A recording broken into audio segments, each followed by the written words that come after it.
Bonjour à tous et bienvenue dans la saison virtuelle de l'avant-scène The French Theatre Workshop.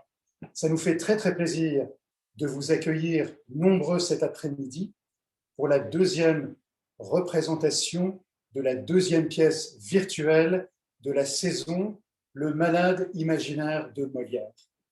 Ça nous fait très plaisir de vous accueillir au Malade imaginaire, qui est une pièce que nous avions déjà montée à l'avant-scène en 2007 avec une génération inoubliable. Ça a donc été un plaisir de proposer aux élèves de la travailler ce semestre. Ils ont fait un grand effort, car en ce temps si particulier, après de longues journées de cours virtuels, ils ont répété, ils ont travaillé dur, et ce, depuis le 1er février. Nous avons décidé pour cette mise en scène d'installer la pièce dans un Paris atemporel où se passe une pandémie. Donc, les personnages que vous allez retrouver, eux aussi, comme nous, aujourd'hui, communiquent grâce à un moyen de visioconférence, des caméras, des micros, je ne vous en dis pas plus, mais on va retrouver cet environnement que nous avons utilisé pour dynamiser et créer le monde imaginaire de la pièce. Parmi les élèves avancés de l'avant-scène que vous allez retrouver, 4 d'entre eux terminent ce vendredi leur très beau parcours à l'avant-scène commencé il y a 4 ans. Ce sont 4 élèves de dernière année, Anna Vinitsky, Peter Foster, Jason Q et Nick Seshkini. Je tenais à le noter et à les féliciter pour un très beau parcours depuis 2017. Nous aimerions, avant de commencer, remercier chaleureusement Kelly Edgers et Charles Leonardi du département de français et d'italien de leur aide précieuse pour toute l'organisation de la saison virtuelle. Et puis on vous donne déjà rendez-vous pour nos prochains événements. Les élèves de Français 311, Théâtre 312, dès la semaine prochaine, vont commencer à présenter des travaux. Ce sera des fragments, des scènes de Molière à la fin de la semaine prochaine. Et puis, en fin de semestre, ils présenteront des fragments Rambert et des fragments Musset. Et puis, il faudra se retrouver pour la dernière pièce virtuelle de la saison. Ce sera une pièce contemporaine qui n'a pas encore été créée en France, Berlin, mon garçon, de Marie Ndiaye. Nous aurons donc, je crois, la primeur de cette mise au monde, création, et on travaille dessus, on vous attend impatiemment.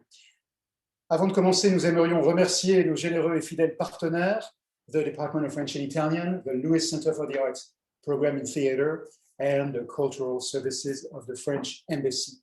Ce soir, la pièce va durer 1h40 sans entracte.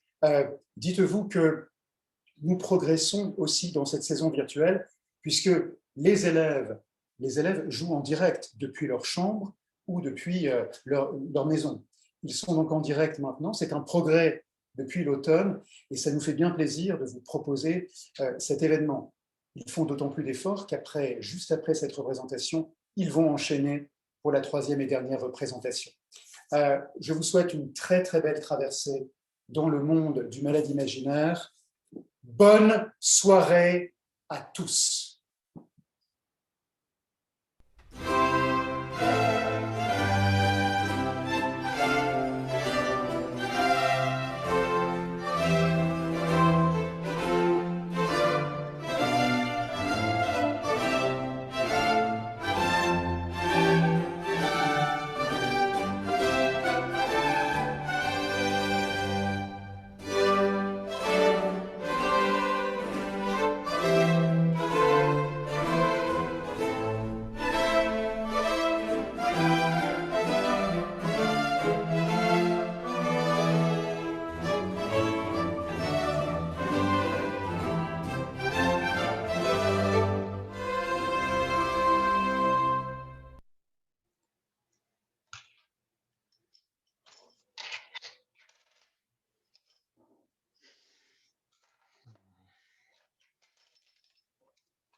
Trois et 2 font 5, et 5 font 10, et 10 font 20.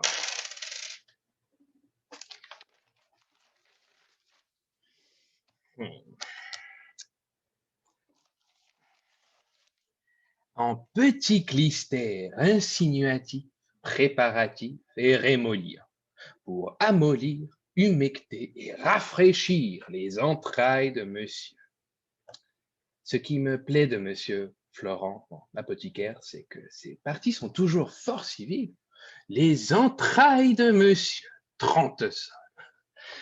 Oui, mais monsieur Florent, ce n'est pas tout que d'être civil. Il faut aussi être raisonnable et ne pas écorcher les malades. 30 sols en lavement, je suis votre serviteur. Alors, 3 et 2 font 5, et 5 font 10, et 10 font 20. 63 livres, 40 sols, 6 deniers. Si bien donc que ce mois, j'ai pris...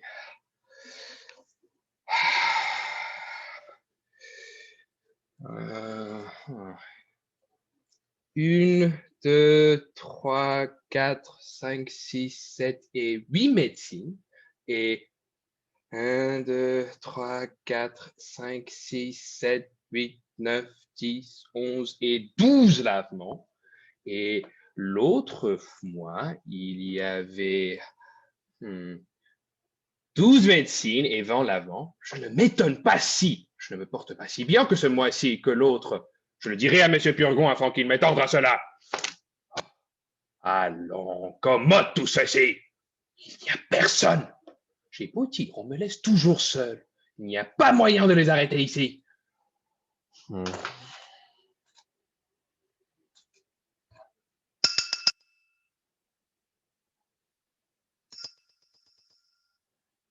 Ils n'entendent point. Et ma sonnette ne fait pas assez de bruit. Grenat! Grenat! Grenat! Point d'affaire. Drelin! Drelin! Drelin! Ils sont chauds! Toinette! Drelin! Drelin! Drelin! Tout comme si je ne sonnais point. Chienne! Coquine! Drelin! Drelin! Drelin! J'enrage! Drelin! Drelin! Drelin! Carogne à tous les diables! Est-il possible qu'on laisse comme moi cela un pauvre malade tout seul? Drelin! Drelin! Drelin! Voilà qui est pitoyable. Drelin! Drelin! Drelin! Oh mon Dieu, il me laissera ici mourir! Drelin! Drelin! Drelin! On y va. Vienne! Oh, carogne! Oh, diantre soit fait de votre impatience. Vous pressez si fort les poissons que je me suis donné un grand coup de la tête contre la carne d'un volet. Oh, traîtresse! Oh, Il y a oh, 1 heure oh, que tu m'as laissé! oh. Tais-toi donc, coquine, que je te querelle! Ça ment, ma foi, j'en suis d'avis après ce que je me suis fait. Tu m'as fait écossiller, carogne! Et vous m'avez fait vous casser la tête. L'un va bien, l'autre quitte à quitte si vous voulez. Quoi? Coquine! Si vous querellez, je pleurerai. Me laisser, traîtresse! Oh, Chienne, tu veux? oh. De quoi? Il faudra encore que je n'ai pas le plaisir de la quereller. Querellez tout votre soul, je le veux bien. Tu m'en empêches, chienne, en m'interrompant à tout coup. Si vous avez le plaisir de quereller, il faut bien que de mon côté, j'ai le plaisir de pleurer. Chacun le sien, ce n'est pas trop. Oh. Allons, il faut en passer par là.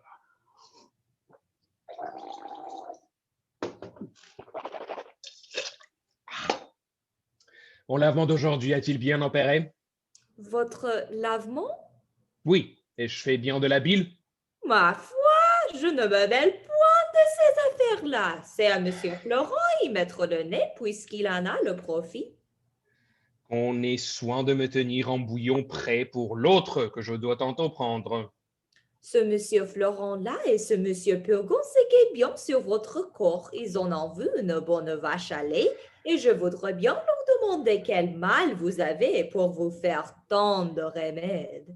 Taisez-vous, ignorante. Ce n'est pas à vous à contrôler les ordonnances de la médecine. Qu'on me fasse venir ma fille Angélique. J'ai à lui dire quelque chose. Ah, la voici qui vient d'elle-même. Elle a deviné votre pensée. Approchez, Angélique. Vous venez à propos, je voulais vous parler. Me voilà prête à vous ouïr. Attendez, attendez, je vais revenir tout à l'heure. Allez vite, monsieur, allez. Monsieur Florent nous donne des affaires. Toinette, Quoi? regarde-moi un peu. Eh bien, je vous regarde. Toinette, Eh bien, quoi, Toinette? ne devines-tu point de quoi je veux parler? Je m'en doute assez de notre jeune amant, car c'est sur lui, depuis 6 jours, que roulent tous nos entretiens, et vous n'êtes point bien si vous n'en parlez à toute heure. Puisque tu connais cela, que n'es-tu donc la première à m'en entretenir, et que ne m'épargnes-tu la peine de te jeter sur ce discours? Vous ne m'en donnez pas le temps, mais vous avez des soins là-dessus qu'il est difficile de prévenir. Je t'avoue que je ne saurais me lasser de te parler de lui, et que mon cœur profite avec chaleur de tous les moments de s'ouvrir à toi. Mais dis-moi, condamnes-tu, Toinette, les sentiments que j'ai pour lui? Je m'égarde. Ai-je tort de m'abandonner à ces douces impressions? Je ne dis pas cela. Et voudrais-tu que je fusse insensible aux tendres protestations de cette passion ardente qu'il témoigne pour moi? Oh, Dieu ne plaise. Dis-moi un peu, ne trouves-tu pas, comme moi, quelque chose du ciel, quelque effet du destin dans l'aventure inopinée de notre connaissance? Oui, Ne trouves-tu pas que cette action d'embrasser ma défense sans me connaître est tout à fait d'un honnête âme? oui, On ne peut pas en user plus généreusement. d'accord. Et qu'il fit tout cela de la meilleure grâce du monde. Oh oui, Ne trouves-tu pas, Toinette, qu'il est bien fait de sa personne? assurément. Il a l'air le meilleur du monde. Sans doute. Ses discours, comme ses actions, ont quelque chose de noble. Cela est sûr. On ne peut rien entendre de plus passionné que tout ce qu'il me dit. Il est vrai. Et qu'il n'y a rien de plus fâcheux que la contrainte où l'on me tient, qui bouge tout commerce au doux empressement de cette mutuelle ardeur que le ciel nous inspire. Vous avez raison. Mais ma pauvre Toinette, crois-tu qu'il m'aime autant qu'il me le dit? Eh, ces choses-là, parfois, sont peu sujettes à caution. Les grimaces d'amour ressemblent fort à la vérité. Et j'ai vu de grands comédiens là-dessus. Antoinette, que dis-tu là? Hélas, de la façon qu'il part, serait-il bien possible qu'il ne me dit pas vrai? En tout cas, vous en serez bientôt éclairci. Et la résolution où il vous écrivit hier qu'il était de vous faire demander un mariage est une prompte voie à vous faire connaître s'il vous dit vrai ou non. C'en sera là la bonne preuve. Antoinette, si celui-là me trompe, je ne croirai de ma vie aucun âme. Voilà votre père qui revient. Ah, oh ça, ma fille, je vais vous dire une nouvelle. Ou peut-être ne vous attendez-vous pas? On vous demande en mariage. Qu'est-ce cela? Vous riez? Cela est plaisant, oui, ce mot de mariage. Il n'y a rien de plus drôle pour les jeunes filles. Ah, nature, nature! À ce que je puis voir, ma fille, je n'ai que faire de vous demander si vous voulez bien vous marier. Je dois faire, mon père, tout ce qu'il vous plaira de m'ordonner. Je suis bien aise d'avoir une fille si obéissante. La chose est donc conclue, et je vous ai promise. C'est à moi, mon père, de suivre aveuglément toutes vos volontés. Ma femme, votre belle-mère, avait envie que je vous fisse religieuse, et votre petite sœur, Louison aussi. Et de tout temps, elle a été aheurtée à cela. La bondette a ses raisons. Et elle ne voulait point consentir à ce mariage, mais je l'ai emportée, et ma parole est donnée. Ah, mon père, que je vous suis obligée de toutes vos bontés. En vérité, je vous sais bon gré de cela, et voilà l'action la plus sage que vous ayez faite de votre vie. Je n'ai point encore vu la personne, mais on me dit que j'en serai content. Et toi aussi. Assurément, mon père. Comment? L'as-tu vu? Puisque votre contentement m'autorise à vous pouvoir ouvrir mon cœur, je ne feindrai point de vous dire que le hasard nous a fait connaître il y a 6 jours et que la demande qu'on vous a faite est en effet de l'inclination que, dès cette première vue, nous avons prise l'un pour l'autre. Ils ne m'ont pas dit cela, mais j'en suis bien aise. Et c'est tant mieux quand les choses sont de la sorte. Ils disent que c'est un grand, jeune garçon bien fait, Oui, mon père, de belle taille, sans doute, agréable de sa personne, assurément, de bonne physionomie, très bonne, sage et bien né, tout à fait, fort honnête, le plus honnête du monde. qui parle bien latin et grec, C'est ce que je ne sais pas. et qui sera reçu médecin dans 3 jours. Lui, mon père? Oui. Est-ce qu'il ne te l'a pas dit? Non, vraiment. Qui vous l'a dit à vous? Monsieur Purgon, Est-ce que Monsieur Bourgon le connaît? la belle de Vaude. Il faut bien qu'il le connaisse puisque c'est son neveu. Cléante, neveu de Monsieur Bourgon? Quelle cliente? Nous parlons de celui pour qui l'on t'a demandé en mariage. Eh oui. Eh bien, c'est le neveu de Monsieur Purgon. C'est le fils de son beau-frère, le médecin, Monsieur Diapharius. Et ce fils s'appelle Thomas Diapharius, et non pas Cléante. Et nous avons conclu ce mariage-là ce matin, Monsieur Purgon, Monsieur Florent et moi. Et demain, ce gendre prétendu doit m'être amené par son père. Qu'est-ce? Vous voilà tout épopie. C'est mon père que je connais, que vous avez parlé d'une personne et que j'ai entendu une autre. Quoi, monsieur, vous auriez fait ce dessin burlesque. Et avec tout le bien que vous avez, vous voudriez marier votre fille avec un médecin? Oui? De quoi te mêles-tu, coquine, impudente que tu es? Mon Dieu, tout doux, vous allez d'abord aux invectives. Est-ce que nous ne pouvons pas raisonner ensemble sans nous emporter? Là, parlons de 5 fois. Quelle est votre raison, s'il vous plaît, pour un tel mariage? La raison est que, me voyant infirme et malade comme je suis, je veux me faire engendrer des alliés médecins, afin de m'appuyer de bons secours contre ma maladie, d'avoir dans ma famille les sources des remèdes qui me sont nécessaires, et d'être à même des consultations et des ordonnances. Eh bien, voilà dire une raison et il y a plaisir à se répondre doucement les uns aux autres. Mais monsieur, mettez la main à la conscience. Est-ce que vous êtes malade? Comment, coquine? Si je suis malade? Si je suis malade, coquine? Eh bien, oui, monsieur, vous êtes malade, n'ayons point de querelle là-dessus. Oui, vous êtes fort malade, j'en demeure d'accord, et plus malade que vous ne pensez. Voilà qui est fait. Mais votre fille doit épouser un mari pour elle, et n'ayant point malade, il n'est pas nécessaire de lui donner un médecin. Ce n'est pas... C'est pour moi que je lui donne ce médecin. Et une fille de bon naturel doit être ravie d'épouser ce qui est utile à la santé de son père. Ma foi, monsieur, voulez-vous qu'en ami je vous donne un conseil? Et quel est-il ce conseil? De ne point songer à ce mariage-là. Et la raison? La raison, c'est que votre fille n'y consentira point. Elle n'y consentira point. Non, Ma fille. votre fille. Elle vous dira qu'elle n'a que faire de monsieur Diaphorus, ni de son fils Thomas Diaphorus, ni de tous les Diaphorus du monde. J'en ai affaire, moi, outre que le parti en plus est plus avantageux qu'on ne pense. Monsieur Diapharius n'a que ce fils-là pour tout héritier. Et de plus, Monsieur Purgon, qui a ni femme ni enfant, lui donne tout son bien en faveur de ce mariage. Et Monsieur Purgon est un homme qui a 8000 bonnes livres de rente. Il faut qu'il ait tué bien de gens pour s'être fait si riche.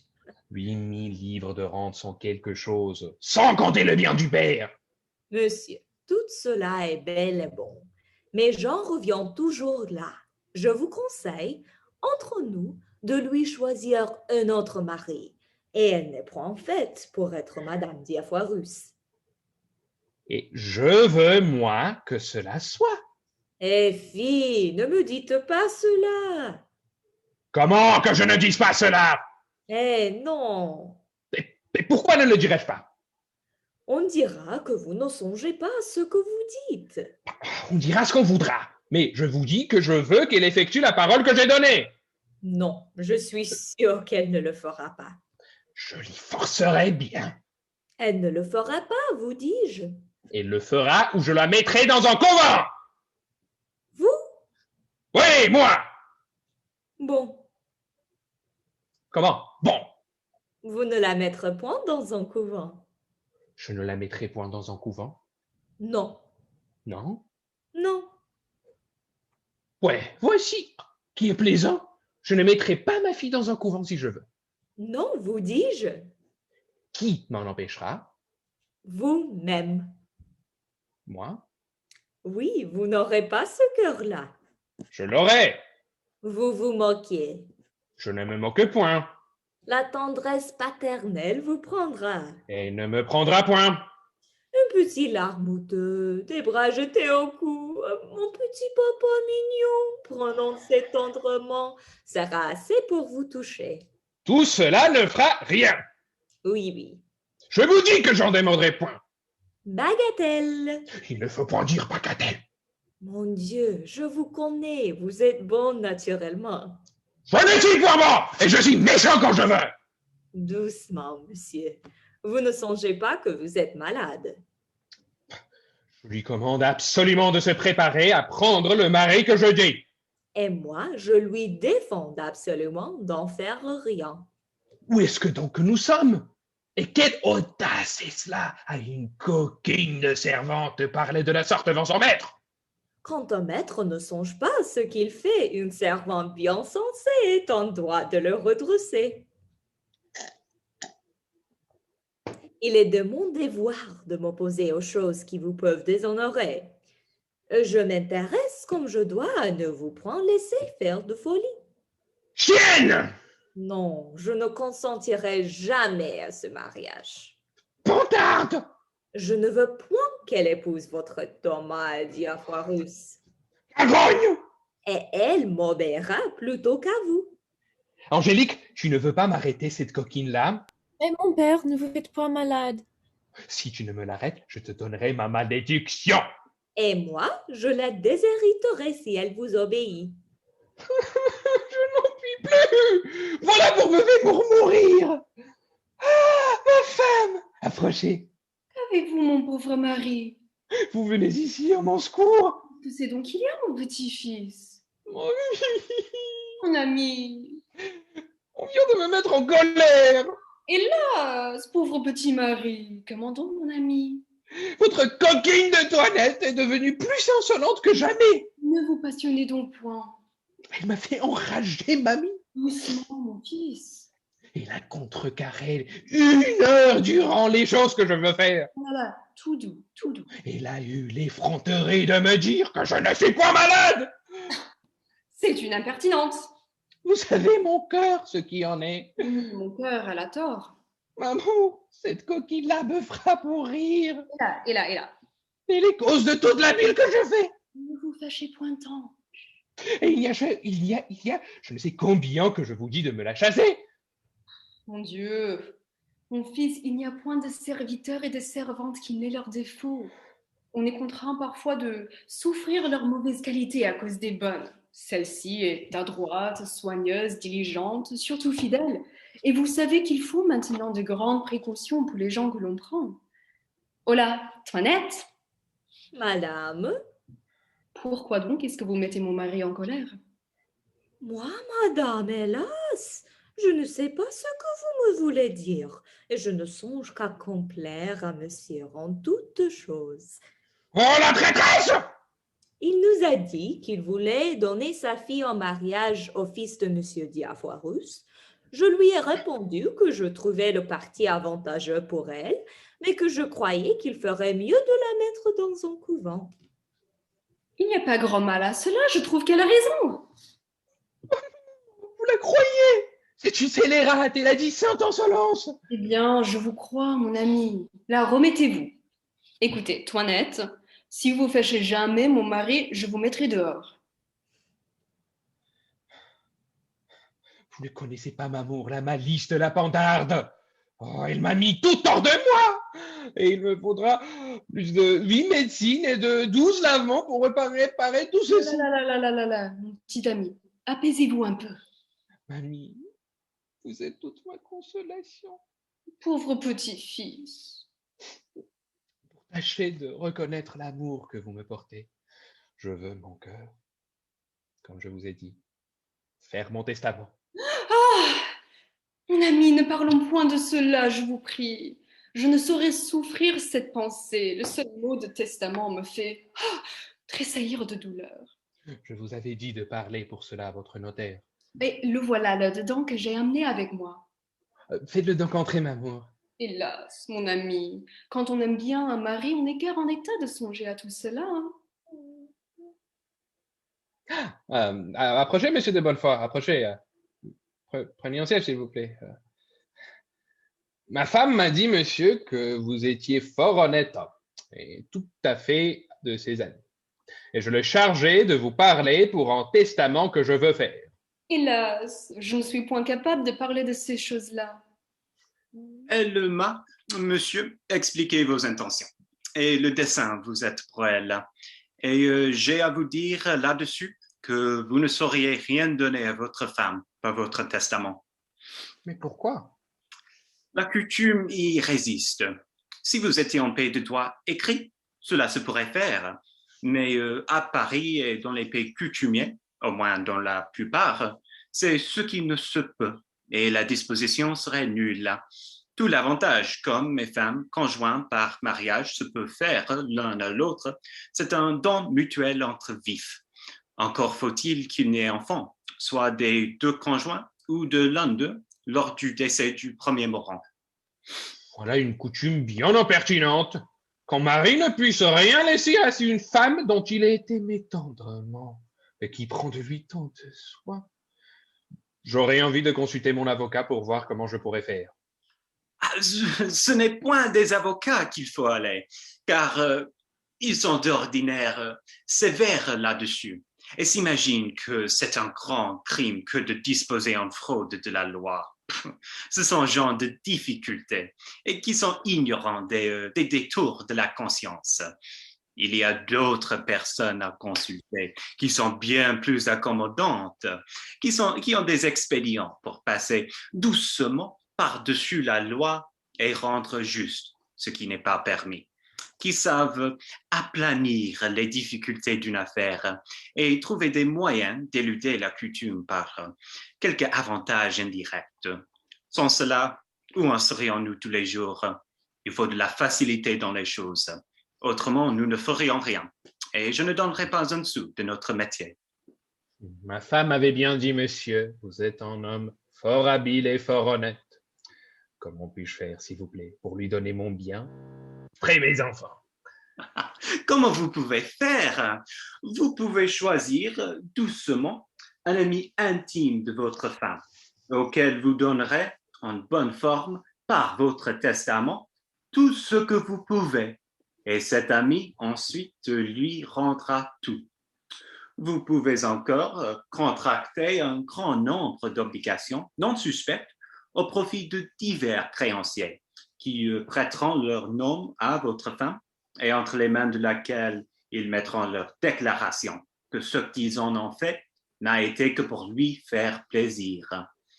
Vous pouvez aussi, pendant que vous êtes en vie, mettre entre ses mains de l'argent comptant ou des billets que vous pourrez avoir payables au porteur. Mon Dieu, il ne faut point vous tourmenter de tout cela. Si bien faute-vous, mon fils, je ne veux plus rester au monde. Mamie. Oui, mon ami, si je suis assez malheureuse pour vous perdre, Ma chère femme. la vie ne me sera plus de rien. Maman. Et je suivrai vos pas pour vous faire connaître la tendresse que j'ai pour vous. Mamie, vous me fendez le cœur! Consolez-vous, je vous en prie. Ces larmes sont hors de saison et les choses n'en sont point encore là. Ah, monsieur, vous ne savez pas ce que c'est qu'un mari qu'on aime tendrement. Tout le regret que j'aurai si je meurs, mamie, c'est de n'avoir point un enfant de vous. Monsieur Purgon m'avait dit qu'il m'en ferait faire un. Cela pourra venir encore. Il faut faire mon testament, amour, de la façon que monsieur dit. Par précaution, je veux vous mettre entre les mains 20 000 francs en or que j'ai dans le lambris de mon alcool et 2 billets payables au porteur qui me sont dus, l'un par monsieur Damon et l'autre par monsieur Géronte. Non, non, non, non, je ne veux point de tout cela. Ah, combien dites-vous qu'il y a dans votre alcôve? 20 000 francs, m'amour. Ne me parlez point de bien, je vous prie. Ah, et de combien sont les 2 billets? Ils sont, mamie, l'un de 4 000 francs et l'autre de 6. Les biens du monde, mon ami, ne me sont rien au prix de vous. Et voulez-vous que nous procédions au testament? Oui, monsieur, mais nous serons mieux dans une autre espace. Allons-y. Allons, mon pauvre petit-fils. Les voilà avec un notaire et j'ai ouï parler de testament. Votre belle-mère ne s'endort point et c'est sans doute quelque conspiration contre vos intérêts où elle pousse votre père. Qu'il dispose son bien à sa fantaisie, pourvu qu'il ne dispose point de mon cœur. Tu vois, Toinette, le dessein violent que l'on fait sur lui. Ne m'abandonne point, je te prie, dans l'extrémité où je suis. Moi, vous abandonner? J'aimerais mieux mourir. Votre belle-mère a beau me faire sa confidente et me vouloir jeter dans ses intérêts, je n'ai jamais pu avoir d'inclination pour elle et j'ai toujours été de votre parti. Laissez-moi faire. J'emploierai toutes choses pour vous servir, mais pour vous servir avec plus d'effet, je veux changer de batterie, couvrir le zèle que j'ai pour vous et feindre d'entrer dans le sentiment de votre père et de votre belle-mère. Moi, je t'en conjure de faire donner avis à Cléante du mariage qu'on a conclu.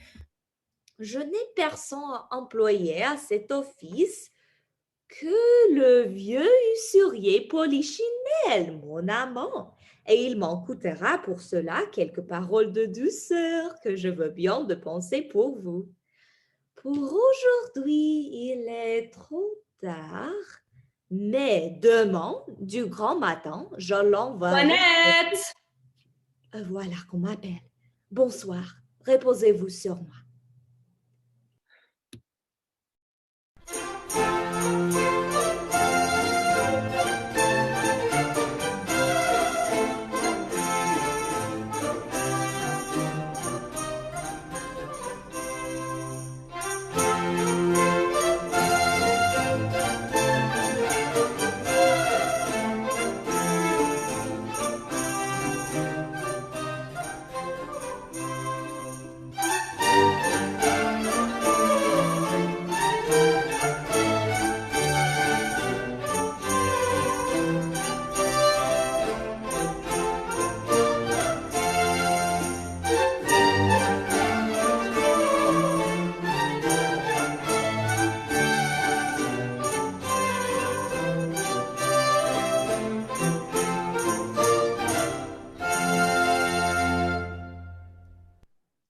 Que demandez-vous, monsieur?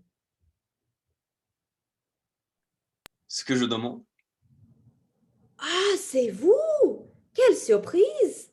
Que venez-vous faire, Séan? savoir ma destinée, parler à l'amable Angélique, consulter les sentiments de son cœur et lui demander ses résolutions sur ce mariage fatal dont on m'a averti.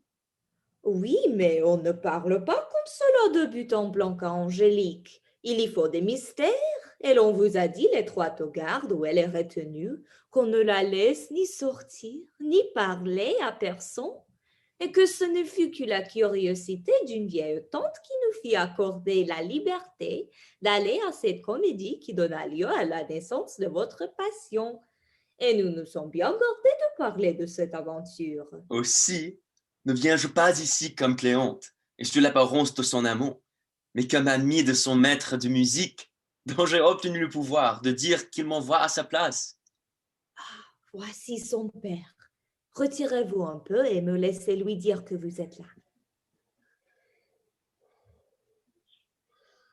Monsieur Purgon m'a dit de me promener le matin dans ma chambre. 12 allées et 12 venues. Mais j'ai oublié à lui demander si c'est en long ou en large. Monsieur, voilà un... Parle pas, bandade!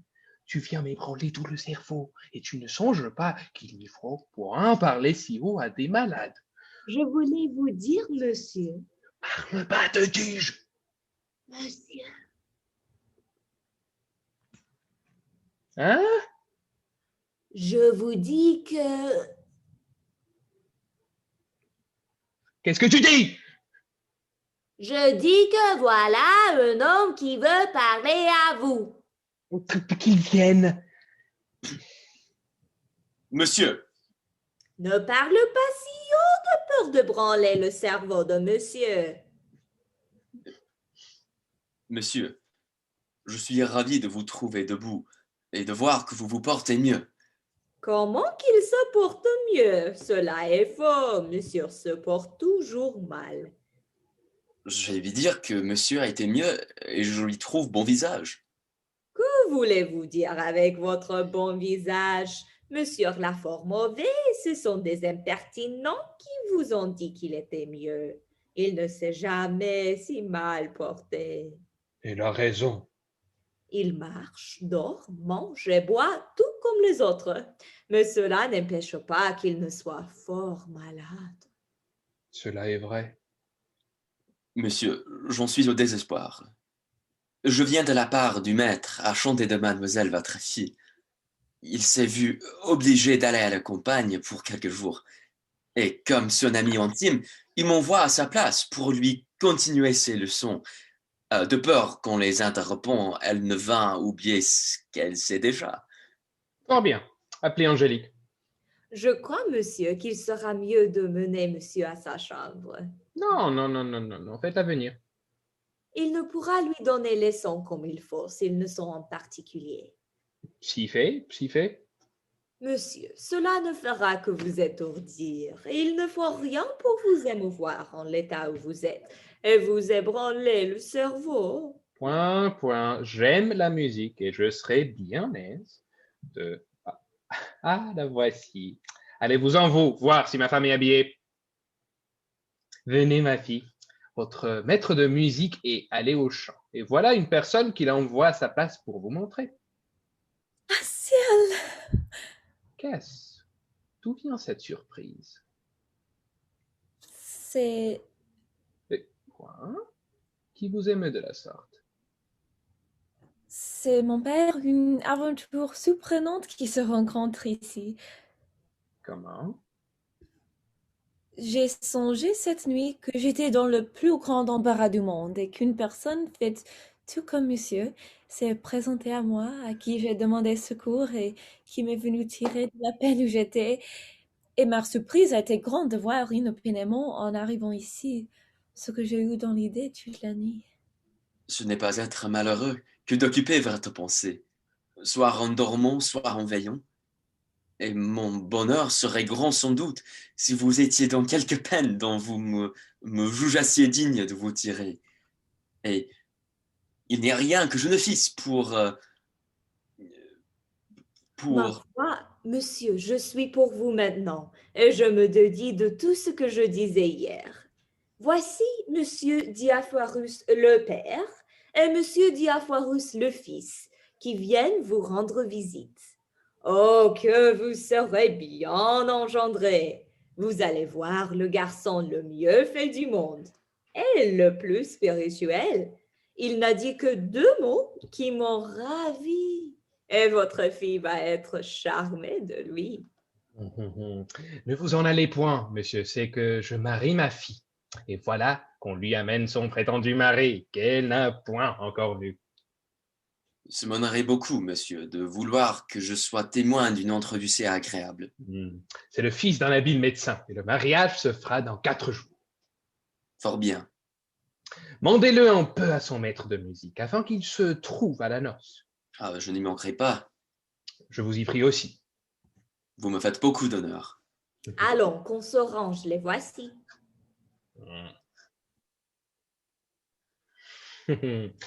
Monsieur Purgon, monsieur m'a défendu de découvrir ma tête. Vous êtes du métier, vous savez les conséquences. Nous sommes dans toutes nos visites pour porter secours aux malades, et non pour leur porter de l'incommodité. Nous venons ici. Je reçois, monsieur, avec Vous témoignez, monsieur, l'honneur de que vous me l'honneur que vous sommes, de J'aurais souhaité de pouvoir aller chez vous, vouloir bien nous vous recevoir, en assurer. de votre Vous alliance, savez, monsieur, c'est qu'un pauvre malade qui ne peut faire autre chose que de vous dire ici qu'il cherchera toutes les occasions de vous faire connaître, monsieur. Il est tout à votre service. témoignez notre zèle. Allons, Thomas, avancez, faites vos compliments. N'est-ce pas par le père qu'il convient commencer? Oui, oui. Monsieur, je viens saluer, reconnaître, chérir et révérer en vous un sous-compère. Mais un sous-compère auquel j'ose dire que je me trouve plus redevable qu'au premier. Le premier m'a engendré, mais vous m'avez choisi. Il m'a reçu par nécessité, mais vous m'avez accepté par grâce. Ce que je tiens de lui est un ouvrage de son corps, mais ce que je tiens de vous est un ouvrage de votre volonté. Et d'autant plus que les facultés spirituelles sont au-dessous des corporelles, d'autant plus je vous dois. Et d'autant plus je tiens précieuse cette future filiation dont je viens aujourd'hui vous rendre par avance les très humbles et très respectueux hommages. Vive les collèges d'où l'on sort si habillants. Cela a-t-il bien été, mon père? Si, mais Allons, ma fille. Saluez, monsieur. Désorais-je? oui, oui, oui. Madame, c'est avec justice que le ciel vous a concédé le nom de belle-mère, puisque l'on voit Ce souvent... n'est pas ma femme, c'est ma fille à qui vous parlez. Où donc est-elle? Elle va venir. Attendrai-je, mon père, qu'elle soit venue? Faites toujours le compliment de mademoiselle. Mademoiselle? Mademoiselle, ne plus de moi que la statue du même nom rendait un son harmonieux lorsqu'elle venait à être éclairée des rayons du soleil. Tout de même me songe animé dans du transport à l'apparition du soleil de vos beautés. Et comme les naturalistes remarquent que la fleur nommée héliotrope tourne sans cesse vers cet astre du jour, aussi mon cœur, d'ores en avant, tournera-t-il toujours vers les astres resplendissants de vos yeux adorables, ainsi que vers son pôle unique. Souffrez donc, mademoiselle, que j'appende aujourd'hui à l'autel de vos charmes l'offrande de ce cœur qui ne respire ni n'ambitionne notre gloire, mademoiselle, que d'être toute sa vie votre très humble, très respectueuse et très fidèle serviteur et mari. Voilà ce que c'est que d'étudier. On apprend à dire de belles choses. Et que dites-vous de cela, monsieur le maître? Monsieur fait merveille. Et que s'il est aussi bon médecin qu'il est bon orateur, il y aura plaisir à être de ces malades. Assurément, ce sera quelque chose d'admirable s'il fait aussi belle cure qu'il fait de beaux discours. Vous voyez, monsieur, que tout le monde admire monsieur votre fils, et je vous trouve bien heureux de vous voir en garçon comme cela. Monsieur, ce n'est pas parce que je suis son père, mais je puis dire que j'ai sujet d'être content de lui, et que tous ceux qui le voient en parlent comme d'un garçon qui n'a point de méchanceté. Il n'a jamais eu l'imagination bien vive, ni ce feu d'esprit qu'on remarque dans quelques-uns. Mais c'est par là que j'ai toujours bien auguré de sa judiciaire, qualité requise pour l'exercice de notre art. Lorsqu'il était petit, il n'a jamais été ce qu'on appelle mièvre et éveillé. On le voyait toujours doux, paisible et taciturne, ne disant jamais mot et ne jouant jamais à tous ces petits jeux que l'on nomme enfantins. On eut toutes les peines du monde à lui apprendre à lire, mais c'est par là. Et Gilles avait 9 ans qui ne connaissait pas encore ses lettres. Bon, disais-je en moi-même, les arbres tardifs sont ceux qui portent les meilleurs fruits. On grave sur le marbre, bien plus malaisément que sur le sable. Mais les choses y sont conservées bien plus longtemps. Et cette lenteur à comprendre, cette pesanteur d'imagination est la marque d'un bon jugement à venir. Lorsque je l'envoyai au collège, il trouva de la peine. Mais il se raidissait contre ses difficultés et ses régents se louaient toujours à moi de son assiduité et de son travail. Enfin, à force de battre le fer, il en est venu glorieusement avoir ses licences et je puis dire sans vanité que depuis 2 ans qu'il est sur les bancs, il n'y a point de candidat qui ait fait plus de bruit que lui dans toutes les disputes de notre école. Il s'est rendu redoutable et il ne s'y passe point d'acte où il n'aille argumenter à outrance pour la proposition contraire. Il est ferme dans les disputes, fort comme un Turc sur ses principes, ne démord jamais de son opinion et poursuit un raisonnement jusque dans les derniers recoins de la logique. Mais sur toute chose, ce qui me plaît en lui, c'est qu'il suit mon exemple et c'est qu'il s'attache aveuglément aux opinions de nos anciens et que jamais il n'a voulu écouter les raisons et les expériences des prétendues découvertes de nos siècles, touchant la circulation du sang et autres opinions de même farine.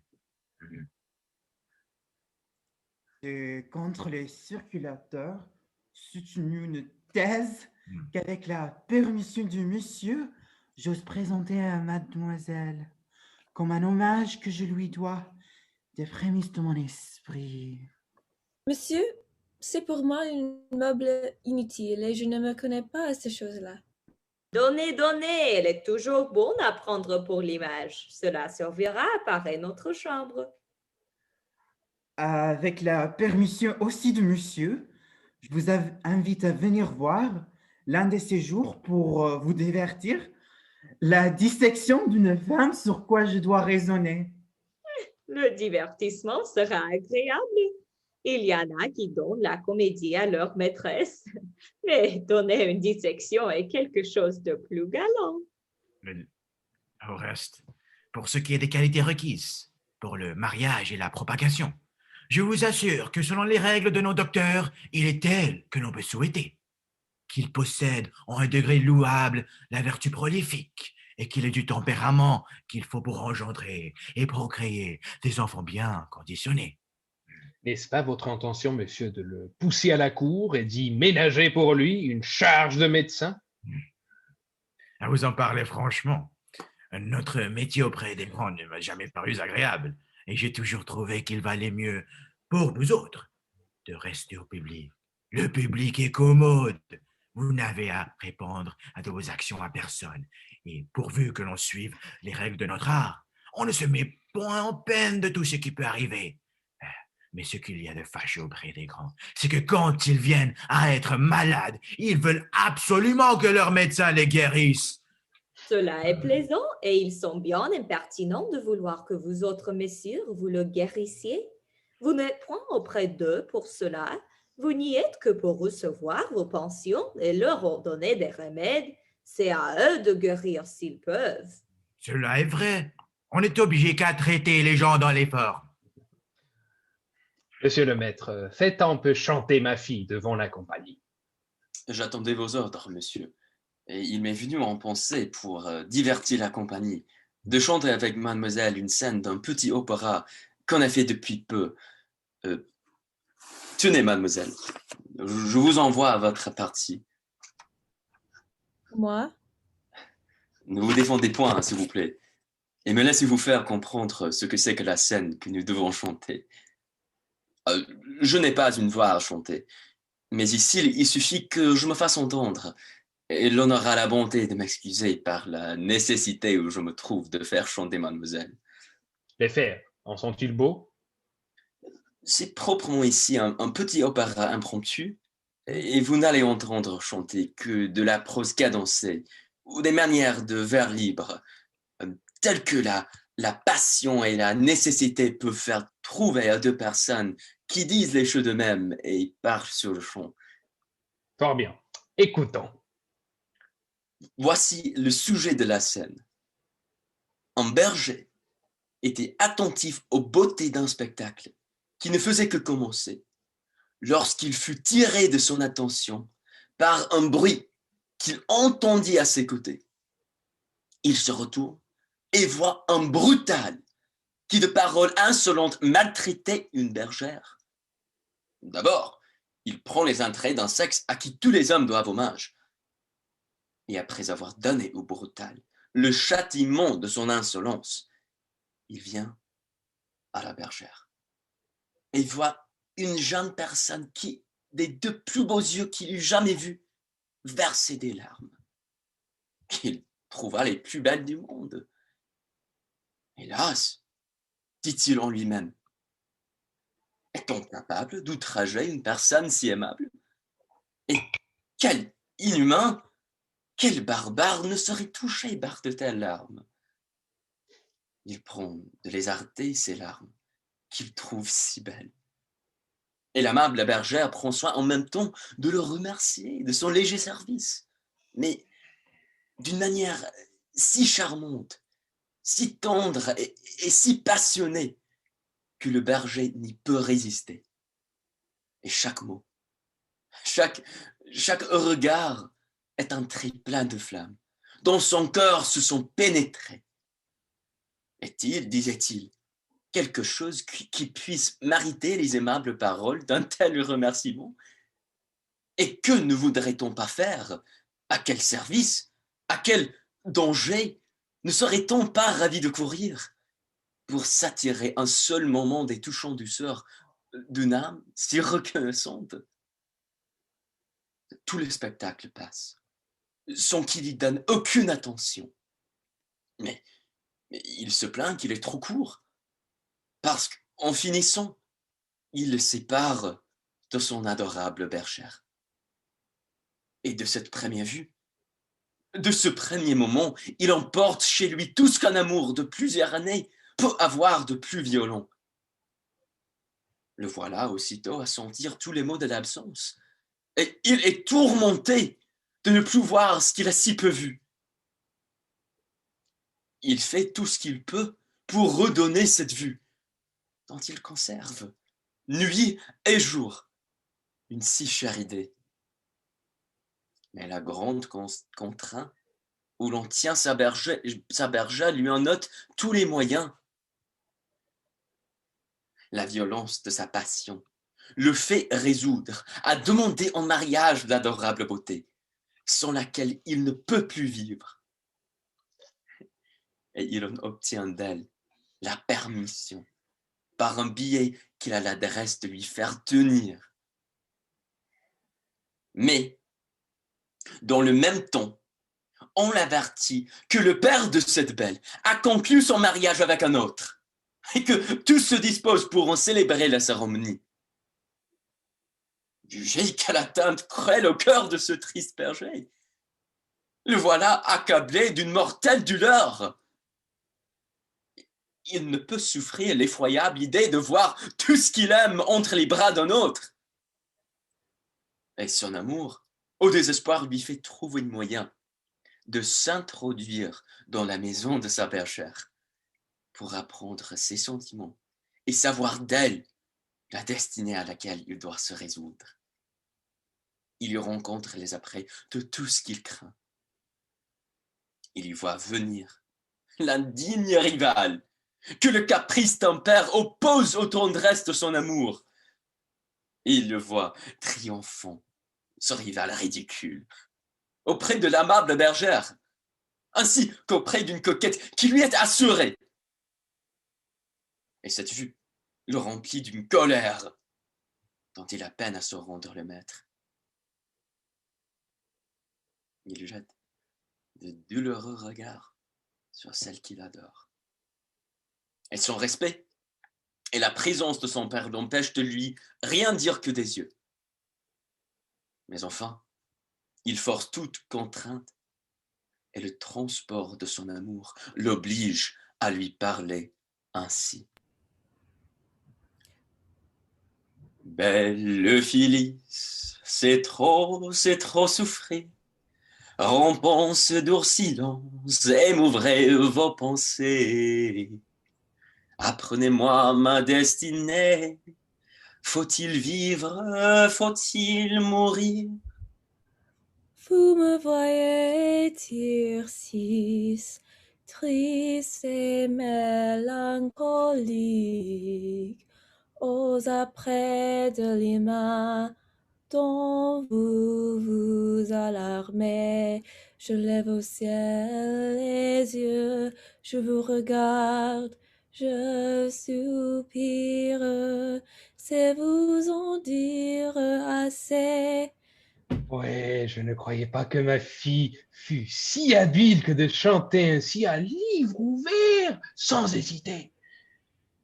Hélas, belle Phyllis, se pourrait-il que l'amoureux Tircis eût assez de bonheur pour avoir quelque place dans votre cœur? Je ne m'en défends point dans cette peine extrême. Oui, Tircis, je vous aime, je vous aime, je vous aime. Oui, Tircis, je vous aime. Mais Phyllis, une pensée vient troubler ce de transport. Un rival, un rival. Ah, je l'ai plus que la mort, et sa présence, ainsi qu'à vous, m'est un cruel supplice. Mais un père à ses vœux veut vous assujettir. Plutôt mourir que de jamais y consentir. Plutôt mourir que de jamais y consentir. Et que dit le père à tout cela? Et il ne dit rien. Voilà un sot père! Que ce père-là de souffrir des sottises là, sans rien dire! Ah, Non, voilà, cette comédie-là est de fort mauvais exemples. Le berger Tircis est un impertinent, et la bergère Phyllis une impudente de parler de la sorte devant son père. Envoyez-moi ce papier.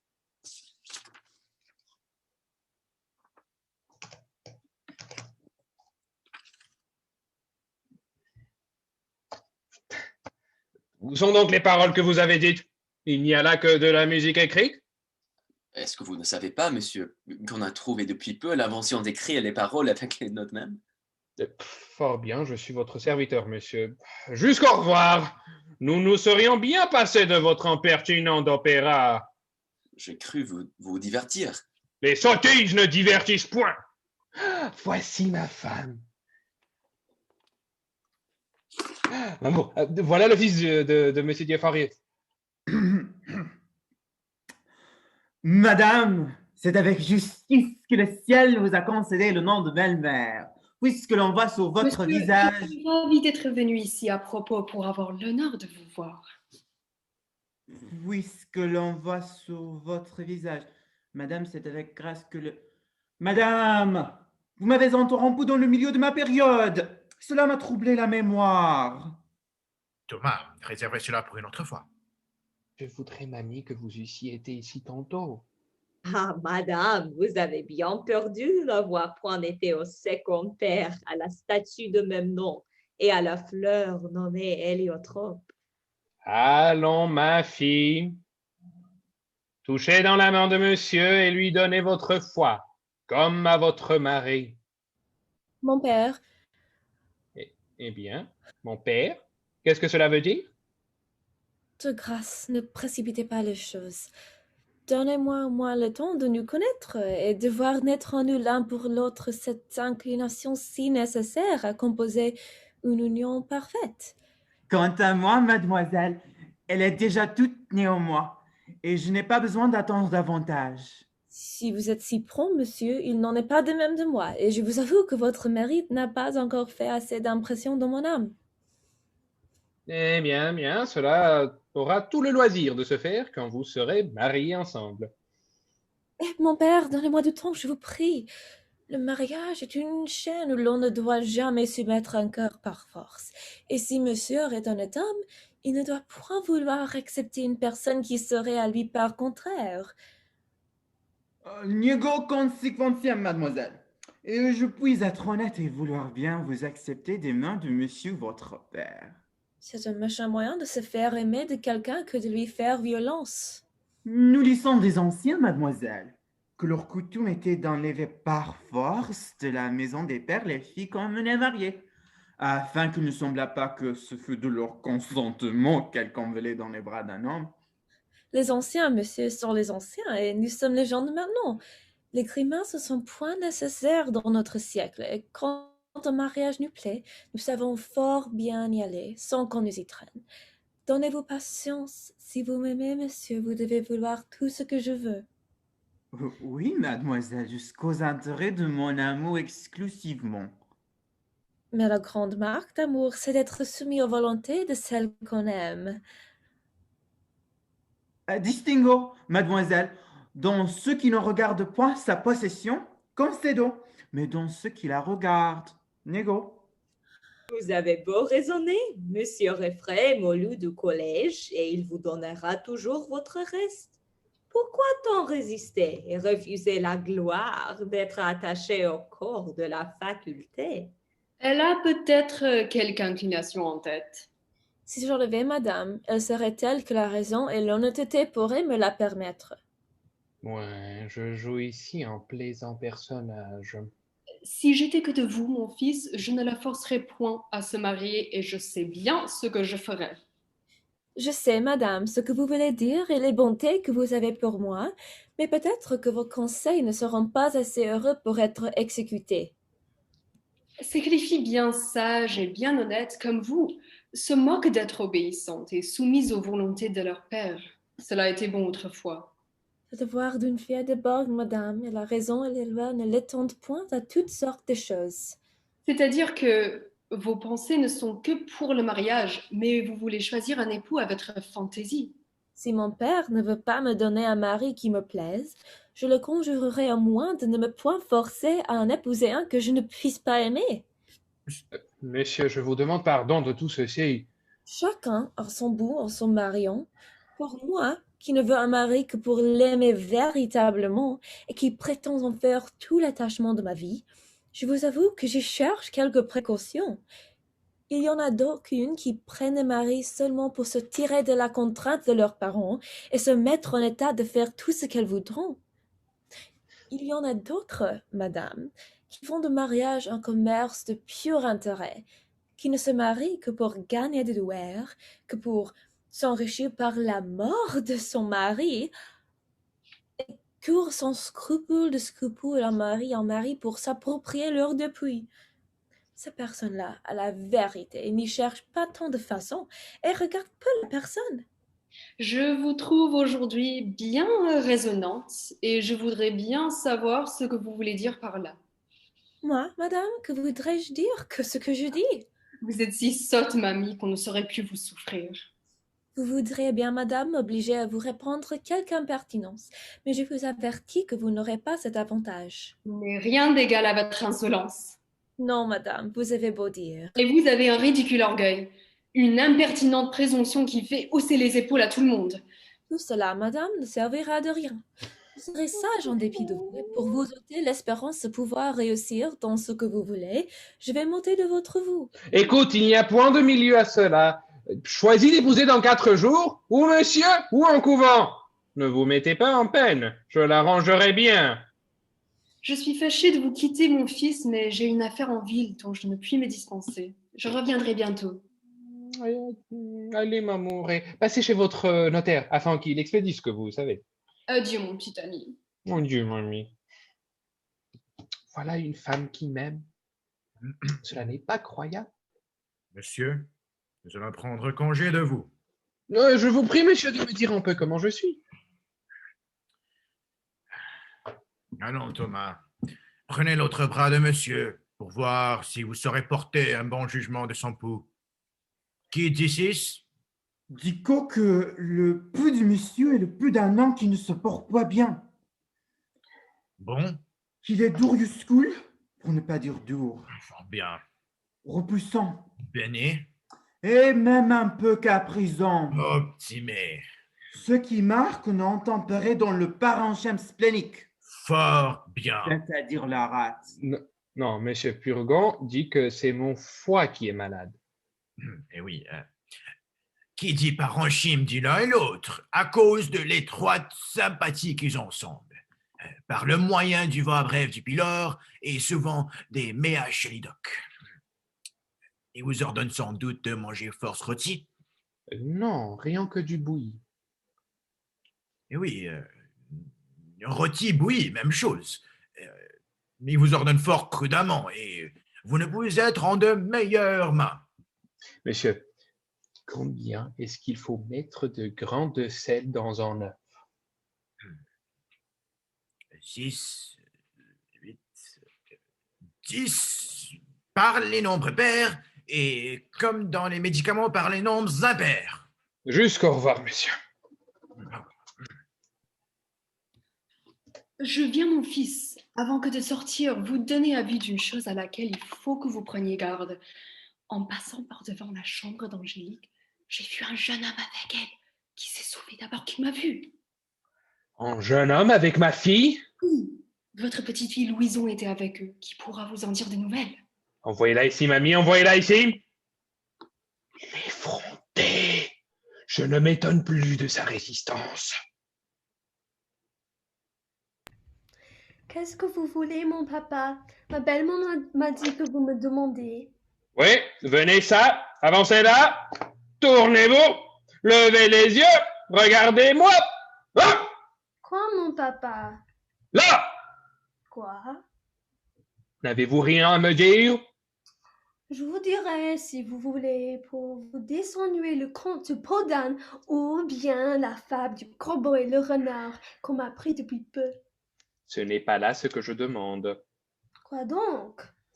Rusé, vous savez bien ce que je veux. Pardonnez-moi, mon papa. Est-ce là comme vous m'obéissez? Quoi? Ne vous ai-je pas recommandé de me venir dire d'abord tout ce que vous voyez? Oui, mon papa. L'avez-vous fait? Oui, mon papa, je vous suis venu dire tout ce que j'ai vu. Et n'avez-vous rien vu aujourd'hui? Non, mon papa. Non, Non, mon papa. assurément. Assurément. Oh, ça, je m'en vais vous faire voir quelque chose, moi! Ah, mon papa! Ah, petite masque! Vous ne me dites pas que vous avez vu un homme dans la chambre de votre sœur? Oh, mon papa! Voici qui vous apprendra à mentir! Ah, mon papa, je vous demande pardon. C'est que ma soeur m'avait dit de ne pas vous le dire et je m'en vais vous dire tout. Il faut premièrement que vous ayez le fouet pour avoir menti, puis après nous verrons au reste. Pardon, mon papa. Non, non! Mon pauvre papa, ne me donnez pas le fouet. Vous l'aurez! Oh nom de Dieu, mon papa, que je ne l'ai pas. Allons, allons! Ah, mon papa, vous m'avez bouleversée.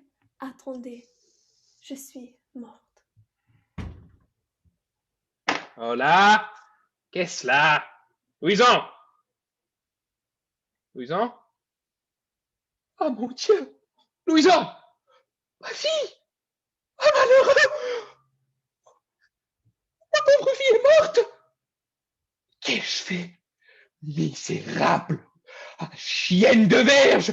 La petite soit la verge! La peste soit des verges! Ma petite fille, ma pauvre petite Louise! Nana, mon papa, ne pleurez point trop. Je ne suis pas morte, tout à fait. Pour la petite Rusée! Oh, ça! Je vous pardonne pour cette fois-ci, pourvu que vous me disiez bien tout. Oh oui, mon papa. Prenez-y bien garde au moins, car voilà un petit doigt qui sait tout, qui me dira si vous mentez. Mais, mon papa, ne dites pas à ma sœur que je vous l'ai dit. Non, non. C'est mon papa qui est venu en ombre dans la chambre de ma sœur comme j'y étais. Eh bien, Je lui ai demandé ce qu'il demandait et il m'a dit qu'il était son maître à chanter. voilà l'affaire. Eh bien, Ma sœur est venue après. eh bien, Elle lui a dit « Sortez, sortez, sortez, mon Dieu, sortez, vous me mettez au désespoir. eh bien, » Et lui, il ne voulait pas sortir. qu'est-ce qu'il lui disait? Il lui disait je sais combien de choses. Et quoi encore? Il lui disait tout ci, tout ça, qu'il aimait bien et qu'elle était la plus belle du monde. Et puis après? Et puis après, il se mettait à genoux devant elle. Et puis après? Et puis après, il lui baisait les mains. Et puis après? Et puis après, ma belle-maman est venue à la porte et il s'est enfui. Il n'y a point autre chose? Non, mon papa. Voilà mon petit doigt pourtant qui gronde quelque chose. Attendez.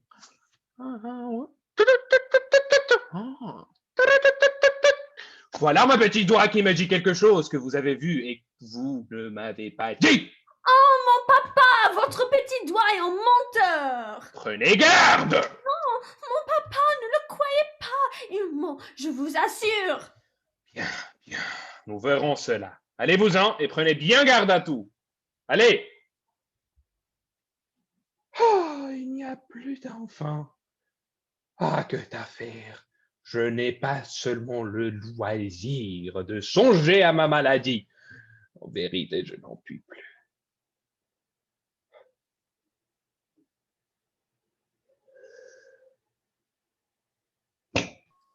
Eh bien, mon frère, qu'est-ce? Comment vous portez-vous? Ah, mon frère, fort mal. Comment fort mal? Oui, je suis dans une faiblesse si grande que cela n'est pas croyable. Voilà qui est fâcheux. Je n'ai pas seulement la force de pouvoir parler.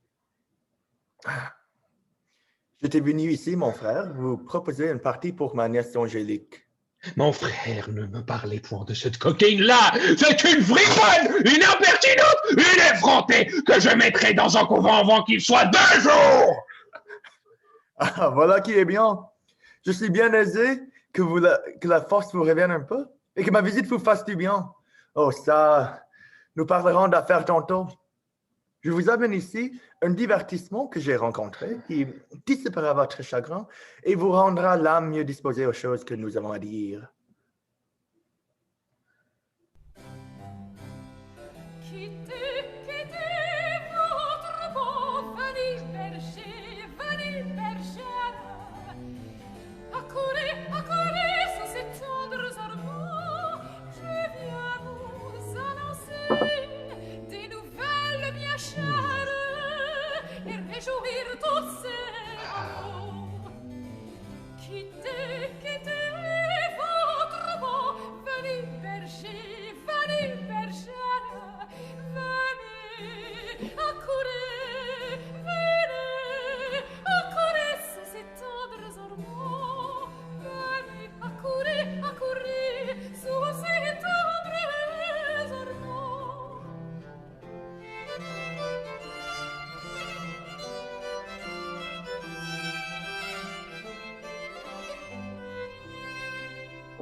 Oh, ça.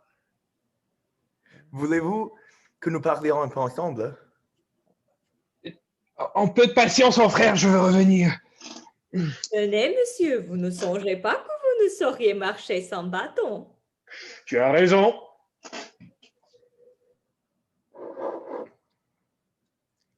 N'abandonnez pas, vous, Berald, s'il vous plaît, les intérêts de votre nièce. J'emploierai toute chose pour lui obtenir ce qu'elle souhaite. Il faut absolument empêcher ce mariage extravagant qu'il s'est mis dans la fantaisie.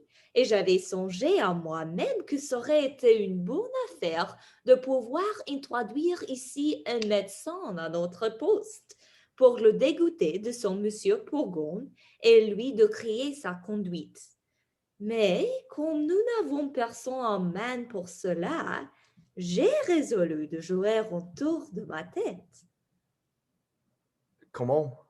C'est une imagination burlesque. Cela sera peut-être plus heureux que sage. Laissez-moi faire. Agissez de votre côté. Ah, voici notre homme. Vous voulez bien, mon frère, que je vous demande, avant toute chose, de ne vous point échauffer l'esprit dans notre conversation, Voilà qui est fait. de répondre sans nulle aigreur aux choses que je pourrais vous dire, Oui. et de raisonner ensemble sur les affaires dont nous avons à parler, avec un esprit détaché de toute passion. Mon Dieu, oui, voilà une piante du préambule. D'où vient, mon frère, qu'ayant le bien que vous avez, et n'ayant d'enfant qu'une fille, car je ne compte pas la petite, d'où vient, dis-je, que vous parlez de la mettre dans un couvent? D'où vient mon frère, que je suis maître dans ma famille pour faire ce que bon me semble?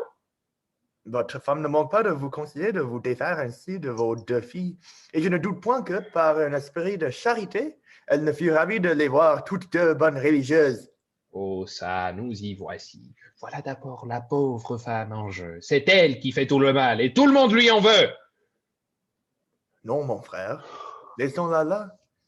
C'est une femme qui a les meilleures intentions du monde pour votre famille, et qui est détachée de toutes sortes d'intérêts, qui a pour vous une tendresse merveilleuse, et qui montre pour vos enfants une affection et une bonté qui n'est pas concevable.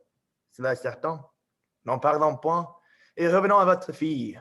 Sur quelle pensée, mon frère, la voulez-vous donner en mariage au fils de médecin? Sur la pensée, mon frère, de me donner un gendre tel qu'il me faut. Ce n'est point là, ma frère.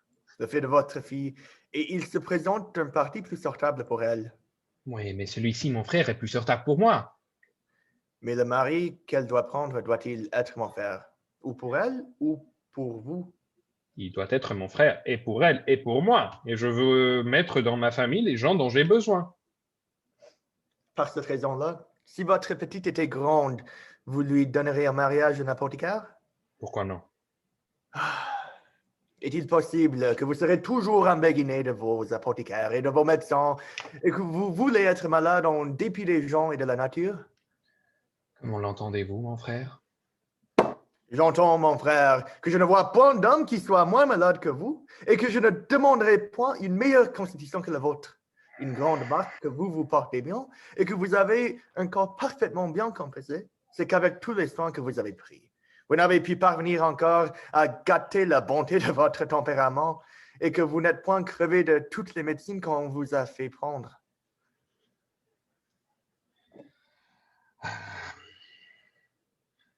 Comment? Écoutez, mon frère, tout ça me conserve. Monsieur Purgon dit que je succomberais s'il était seulement 3 jours sans prendre soin de moi. Si vous n'y prenez garde, il prendra tant de soin de vous qu'il vous enverra un autre monde. Mais raisonnons un peu, mon frère. Vous ne croyez donc point à la médecine? Non, mon frère. Et je ne vois pas que, pour son salut, il soit nécessaire d'y croire. Quoi? Vous ne tenez pas véritable une chose établie par tout le monde et que tous les siècles ont révélée? Bien loin de la tenir véritable, je la trouve entre nous une des plus grandes folies qui soit parmi les hommes. Et à regarder les choses en philosophe, je ne vois point de plus plaisante momerie. Je ne vois rien de plus ridicule qu'un homme qui se veut mêler d'en guérir un autre. Pourquoi ne voulez-vous pas, mon frère, qu'un homme puisse en guérir un autre? Par la raison, mon frère, que les ressorts de notre machine sont des mystères. Jusqu'ici, où les hommes ne voient goutte, et que la nature nous a mis au-devant des yeux des voiles trop épais pour y connaître quelque chose. Les médecins ne savent donc rien à votre compte. Si fait, mon frère. Ils savent la plupart de fort belles humanités, savent parler en beau latin, savent nommer en grec toutes les maladies du monde, les diviser et les définir. Mais pour ce qui est de les guérir, c'est ce qu'ils ne savent point du tout. Et toujours faut-il demeurer d'accord que sur cette matière, les médecins en savent plus que les autres. Ils savent, mon frère, ce que je vous ai dit, qui ne guérit pas de grand-chose, et toute l'excellence de leur art consiste en un pompeux galimatia, en un spécieux babil, qui vous donne des mots pour des raisons et des promesses pour des effets. Mes enfants, mon frère, il y a des gens aussi sages et aussi habiles que vous. Et nous voyons que dans la maladie, tout le monde a recours au médecin. C'est une marque de faiblesse humaine, et non pas de la vérité de leur art. Mais il faut bien que les médecins croient leur art véritable puisqu'ils s'en servent pour eux-mêmes. C'est qu'il y en a parmi eux qui sont eux-mêmes dans l'erreur populaire, dont ils profitent, et d'autres qui en profitent sans y être. Votre M. Purgon, par exemple, n'y sait point de finesse. C'est un homme tout médecin, depuis la tête jusqu'aux pieds. Un homme qui croit à ses règles plus qu'à toutes les démonstrations des mathématiques, qui croirait du crime à les vouloir examiner, qui ne voit rien d'obscur dans la médecine, rien de douteux, rien de difficile, et qui, avec une impétuosité de prévention, une rudeur de confiance, une brutalité de sens commun et de raison, donne au travers des purgations et des saignées, et ne balance aucune chose. Il ne lui faut point vouloir mal de tout ce qu'il pourra vous faire. C'est de la meilleure foi du monde qu'il vous expédiera, et il ne fera, en vous tuant, que ce qu'il a fait à sa femme et à ses enfants, et ce qu'en ont besoin, il ferait à lui-même. C'est que vous avez, mon frère, une dent de lait contre lui. Mais, enfin, venons au fait. Que faire donc quand on est malade? Rien, mon frère. Rien. Rien. Il ne faut que demeurer en repos. La nature d'elle-même, quand nous la laissons faire, se tire doucement du désordre où elle est tombée. C'est notre inquiétude, c'est notre impatience qui gâte tout, et presque tous les hommes meurent de leur remède et non pas de leur maladie. Il faut demeurer d'accord, mon frère, qu'on peut aider cette nature par de certaines choses. Ah. Mon Dieu! Mon frère, ce sont pieuses idées dont nous aimons à nous répéter. Et de tout temps, il s'est glissé parmi les hommes de belles imaginations que nous venons à croire parce qu'elles nous flattent et qu'il serait à souhaiter qu'elles fussent véritables.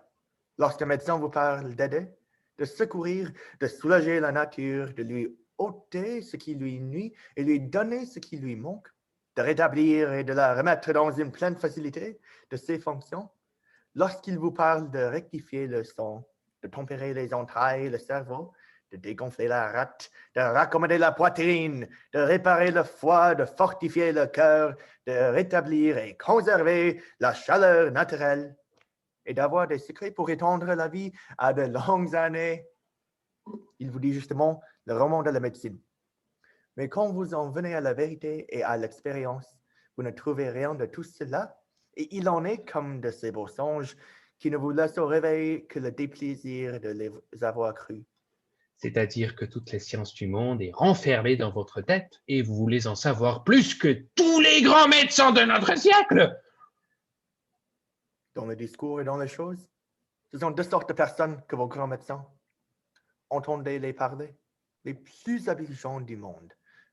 Et voyez-les faire, les plus ignorants de tous les hommes. Oh, et vous êtes un grand docteur à ce que je vois.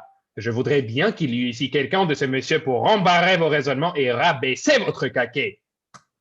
Moi, mon frère, je ne prends point tâche de combattre la médecine. Et chacun, à ses périls et fortunes, peut croire tout ce qui lui plaît. Ce que j'en dis n'est qu'entre nous. Et j'aurais souhaité de pouvoir un peu vous tirer de l'erreur où vous êtes. Et pour vous divertir, vous menez voir sur ce chapitre quelqu'une des comédies de Molière. Ah, c'est un bon impertinent que votre Molière avec ses comédies. Je le trouve bien plaisant d'aller jouer d'honnêtes gens comme les médecins. Ce ne sont point les médecins qui jouent, mais le ridicule de la médecine. C'est bien à lui à faire de mêler, de contrôler la médecine. Voilà un bon nigaud, un bon impertinent de se moquer des consultations et des ordonnances et de s'attaquer au corps des médecins et d'aller mettre sur son théâtre des personnes vénérables comme ces messieurs-là. Mais que voulez-vous qu'il y mette que les diverses professions des hommes? On y met bien les jours, les princes et les rois, qui sont d'aussi bonne maison que les médecins. Par la mort, nom de diable! Si j'étais que des médecins, je me vengerais de son impertinence. Et quand il sera malade, je le laisserai mourir sans secours. Il aurait beau faire et beau dire, je ne lui ordonnais pas la moindre petite saignée, le moindre petit lavement. Et je lui dirais, crève, crève! Cela t'apprendra une autre fois à te jouer à la faculté. Vous voilà bien en colère contre lui. Oui, c'est en mal avisé. Et si les médecins sont sages, ils feront ce que je dis. Il sera encore plus sage que vos médecins, car il ne leur demandera point de secours. Tant pis pour lui, s'il n'a point recours au remède. Il a ses raisons pour n'en point vouloir, et il soutient que cela n'est permis qu'aux gens vigoureux et robustes, et qui ont des forces de reste pour porter les remèdes avec la maladie, mais que pour lui, il n'a justement de la force que porter son mal. Et sotte raison que voilà! Tenez, mon frère, ne parlons point de cet homme-là davantage, car cela m'échauffe la bile et vous me donneriez mon mal. Je le veux bien, mon frère. Et pour changer de discours, je vous dirai que sur une petite répugnance que vous témoigne votre fille, vous ne devez point prendre les résolutions violentes de la mettre dans un couvent. Pour le choix d'un gendre, il ne vous faut pas suivre aveuglément la passion que vous emporte, et qu'on doit, sur cette matière, s'accommoder un peu à l'inclination d'une fille, puisque c'est pour toute la vie, et que de là dépend tout le bonheur d'un mariage. Ah, mon frère, avec votre permission. Comment? Que voulez-vous faire? Prendre ce petit lavement-là, ce sera bientôt fait. Vous vous moquez. Est-ce que vous ne sauriez être un moment sans lavement ou sans médecine? Remettez cela à une autre fois et demeurez un peu en repos. Monsieur Florent, à ce soir ou à demain au matin? De quoi vous mêlez-vous de vous opposer aux ordonnances de la médecine et de m'empêcher, monsieur, de prendre mon clistère? Vous êtes bien plaisant d'avoir cette hardiesse-là. Allez, monsieur, on voit bien que vous n'avez pas accoutumé de parler à ces visages. On ne doit point ainsi se jouer des remèdes et me faire perdre mon temps. Je ne suis venu ici que sur une bonne ordonnance. Je vais dire à monsieur Purgan comment m'empêcher d'exécuter mes césars. Faire ma fonction. Vous verrez. Vous verrez. Mon frère, vous serez ici cause de quelque malheur. Le grand malheur de ne pas prendre un lavement que M. Purgon a ordonné. Encore un coup, mon frère. Est-il possible qu'il n'y ait pas moyen de vous guérir de la maladie des médecins et que vous vouliez être toute votre vie enseveli dans le remède? Mon Dieu, mon frère, à vous en parler comme un homme qui se porte bien. Mais si vous étiez à ma place, vous changeriez bien de langage. Il est aisé de parler contre la médecine quand on est en pleine santé. Et quel mal avez-vous? Vous me voyez enragé. Je voudrais que vous lussiez mon mal, pour voir si vous jaseriez tant. Ah, voici Monsieur Purgon. Je viens d'apprendre, là-bas, à la porte, de jolies nouvelles. Qu'on se moque ici de mes ordonnances et qu'on a fait refus de prendre le remède que j'avais prescrit. Monsieur, ce n'est pas Voilà une pièce bien grande, une étrange rébellion d'un malade contre son médecin. Cela est épouvantable. Un clistère que j'avais pris plaisir à composer moi-même. Ce n'est pas moi, comprenez. Inventé et formé dans toutes les règles de l'art. Il a tort. Et qui devait faire dans des entrailles un effet merveilleux. Mon frère! Le renvoyer avec mépris. C'est lui, non? C'est une action exorbitante. Cela est vrai. Un attentat énorme contre la médecine. Il est cause de toute la Un valeur. crime de lèse-faculté qui ne se peut assez punir. Vous avez raison. Je vous déclare que je romps commerce avec vous. C'est mon frère! Que je ne veux plus d'alliance avec vous. Vous ferez bien. Et que, pour finir toute liaison avec vous, voilà la donation que je faisais en mon neveu en faveur du mariage. C'est mon frère qui a fait tout le mal! Méprisez mon clistère. Faites-le venir! Je m'en vais le prendre! Je vous aurais tiré d'affaire avant qu'il fût peu. Il ne le mérite pas. J'allais nettoyer votre corps et en évacuer entièrement les mauvaises humeurs. Mon frère! Et je ne voulais plus qu'une douzaine de médecines pour vider le fond du sac. Il est indigne de vos soins. Mais puisque vous n'avez pas voulu guérir par mes mains, Ce n'est pas ma faute. puisque vous vous êtes soustrait de l'obéissance que l'on doit à son médecin, Cela crie vengeance. puisque vous vous êtes déclaré rebelle au remède que je vous ordonnais. Point du tout, point du tout. J'ai à vous dire que je vous abandonne à votre mauvaise constitution, à l'intempérie de vos entrailles, à la corruption de votre sang, à l'âcreté de votre bile et à la féculence de vos humeurs. C'est fort bien fait. Et je vous Mon Dieu! qu'avant qu'il soit 4 jours, vous deveniez dans un état incurable, Miséricorde! que vous tombiez dans la bradypepsie, Monsieur Purement! de la bradypepsie dans la dyspepsie, Monsieur de la dyspepsie dans la pepsie, Purement! de la pepsie dans la lianterie, Monsieur Purement! de la lianterie dans la dysenterie, Monsieur Purement! de la dysenterie dans l'hydropésie, et de l'hydropésie dans la privation de la vie, où vous aura conduit votre folie. Oh mon Dieu, je suis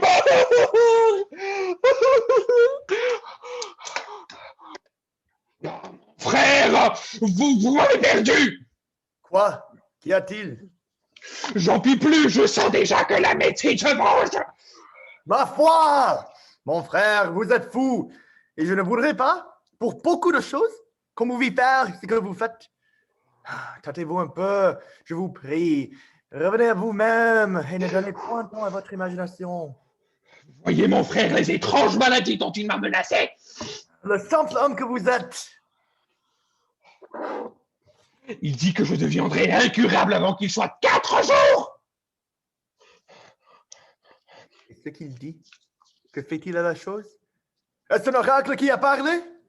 Il semble à vous entendre que Monsieur Purcon tienne dans ses mains le filet de vos jours et que, d'autorité suprême, il vous l'allonge et vous le raccourcisse comme il lui plaît. Songez que les principes de votre vie sont en vous-même et que le courroux de Monsieur Purcon est aussi peu capable de vous faire mourir que ses remèdes de vous faire vivre. Voici une aventure, si vous voulez, à vous défaire des médecins. Ou, si vous êtes né à ne pouvoir vous en passer, il est aisé d'en avoir un autre, avec lequel, mon frère, vous puissiez courir un peu moins de risques. Mon frère, il sait tout mon tempérament et la façon dont il faut me gouverner.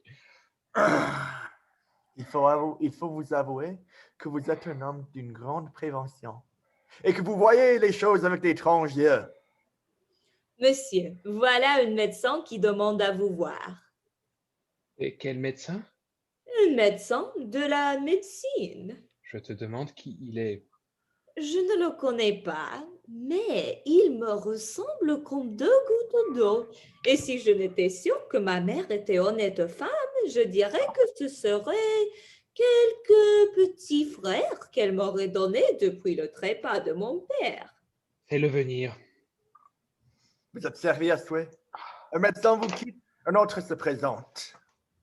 J'ai bien peur que vous ne soyez cause de quelque malheur. Encore, vous en revenez toujours là. Enfin, voyez-vous, j'ai sur le cœur toutes ces maladies-là que je ne connais point, toutes ces maladies que... Monsieur, agréez que je viens vous rendre visite et vous offrir mes petits services pour toutes les saignées et les purgations dont vous aurez besoin. Monsieur, je vous suis bien fort obligé. Par ma foi, voilà Toinette elle-même. Monsieur, je vous prie de m'excuser. J'ai oublié de donner une commission à mon valet. Je reviens tout à l'heure. Ne diriez-vous pas que c'est effectivement Toinette? Il est vrai que la ressemblance est tout à fait grande. Mais ce n'est pas la première fois qu'on a vu de ces sortes de choses. Et les histoires ne sont pleines que de ces jeux de la nature. Pour moi, j'en suis surpris. Voulez-vous, monsieur? Comment? Ne m'avez-vous pas appelé? Moi? Non. Il faut donc que les oreilles m'écornent. Demeure un peu ici pour voir comme ce médecin te ressemble. Ah oui, vraiment, j'ai affaire là-bas et je l'ai assez vu. Si je ne les voyais tous deux, je croirais que ce n'est qu'un. J'ai lu des choses surprenantes de cette sorte de ressemblance et nous en avons vu de notre temps où tout le monde s'est trompé. Pour moi, j'aurais été trompé à celle-là et j'aurais juré que c'est la même personne. Monsieur, je vous demande pardon de tout mon cœur. Cela est admirable. Vous ne trouverez pas mauvais, s'il vous plaît, la curiosité que j'ai eue de voir une illustre malade comme vous êtes. Et votre réputation qui s'étend partout peut excuser la liberté que j'ai prise. Monsieur, je suis votre serviteur. Je vois, monsieur, que vous me regardez fixement. Quel âge croyez-vous bien que j'ai? Je crois que, tout au plus, vous pouvez avoir 26 ou 27 ans. J'en ai 90. 90? Oui, vous voyez en effet des secrets de mon art, de me conserver ainsi frais et vigoureux. Par ma foi, voilà un beau jeune vieillard pour 90 ans. Je suis médecin passager qui va de ville en ville, de Provence en Provence, de royaume en royaume, pour chercher d'illustres matières à ma capacité, pour trouver des malades dignes de m'occuper, capables d'exercer les grands dépôts secrets que j'ai trouvés dans la médecine. Je dédaigne de m'amuser à ce menu fatras de maladies ordinaires, à ces bagatelles de rhumatisme et d'effluxion, à ces fièvrotes, à ces vapeurs et à ces migraines. Je veux des maladies d'importance, de bonnes fièvres continues avec des transports au cerveau, de bonnes fièvres pourprées, de bonnes pestes, de bonnes hydropisies formées, de bonnes pleurésies avec des inflammations de poitrine.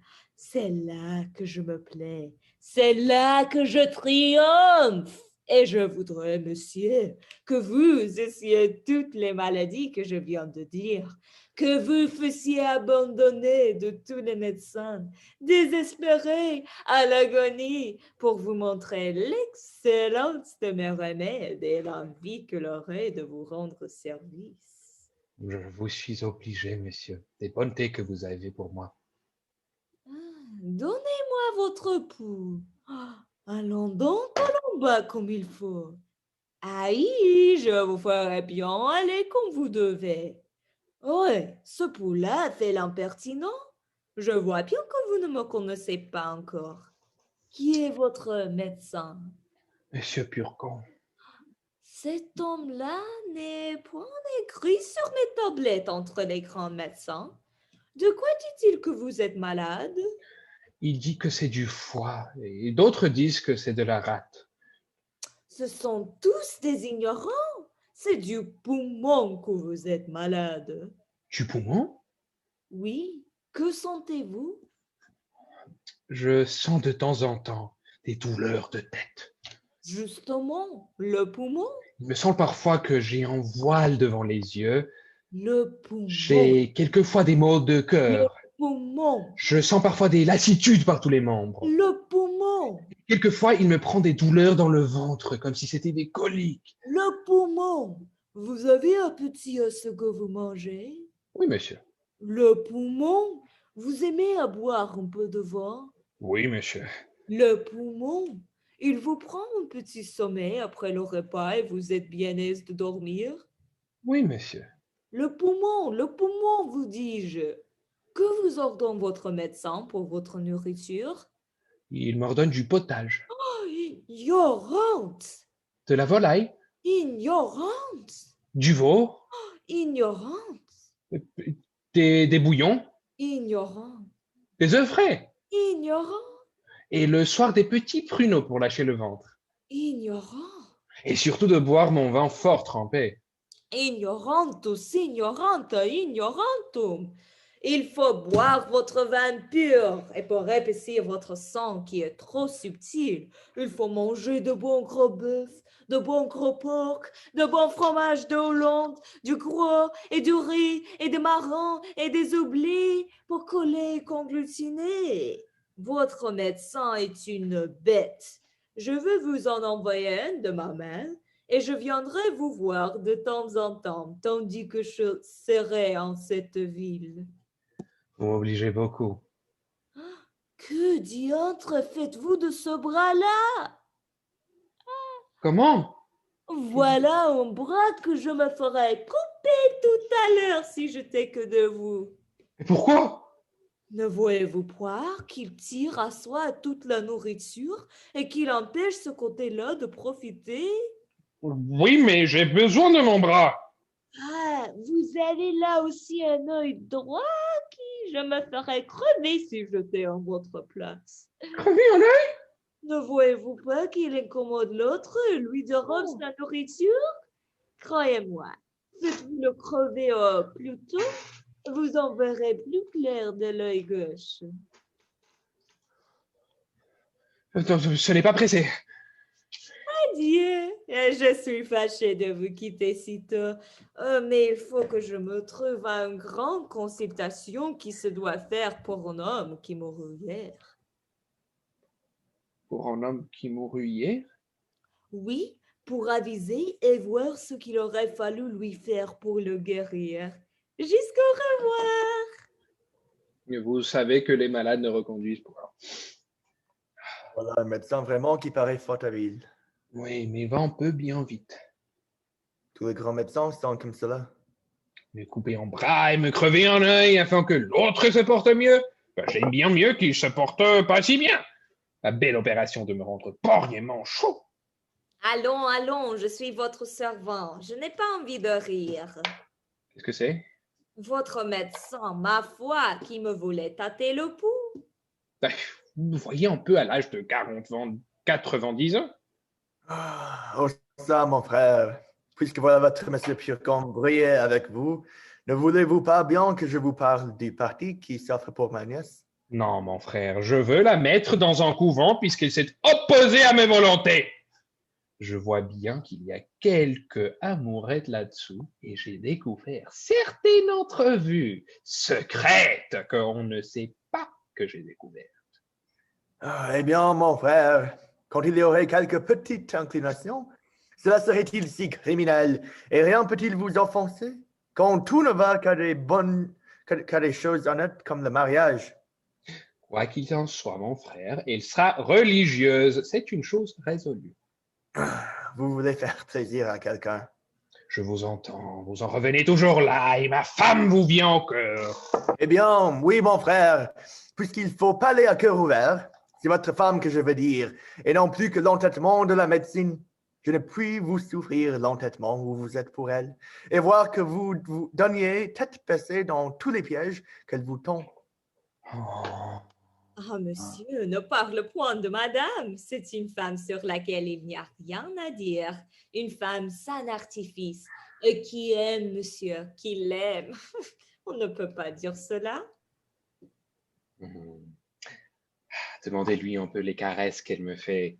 Cela est vrai. L'inquiétude que lui donne ma maladie. Assurément.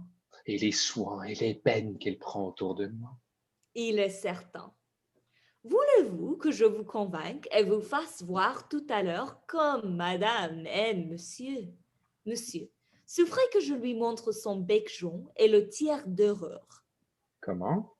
Madame va s'en revenir. Mettez-vous tout étendu dans ce lit et contrefaites le mot. Vous verrez la douleur qu'elle sera quand je lui dirai la nouvelle. Oh, je le veux bien.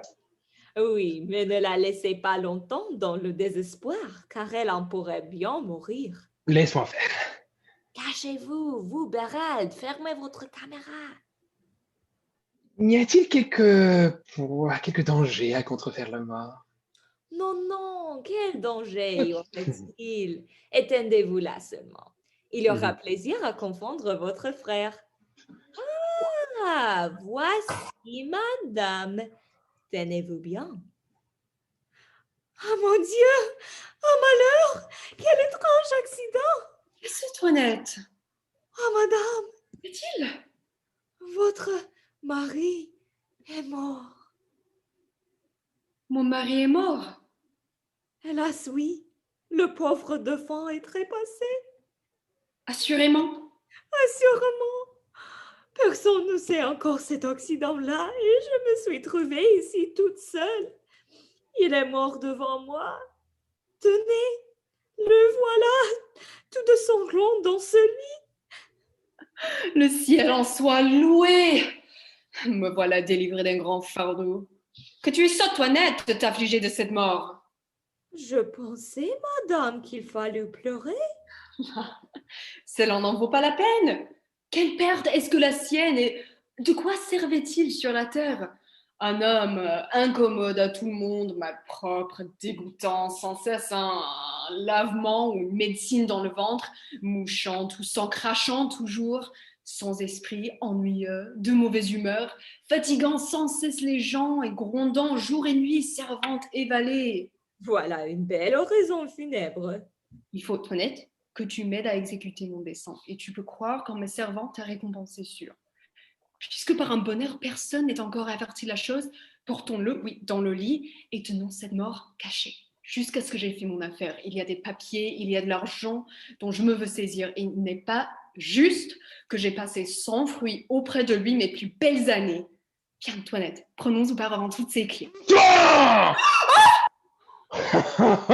C'est ainsi que vous m'aimez, ma chère femme. Ah, le défunt n'est pas mort.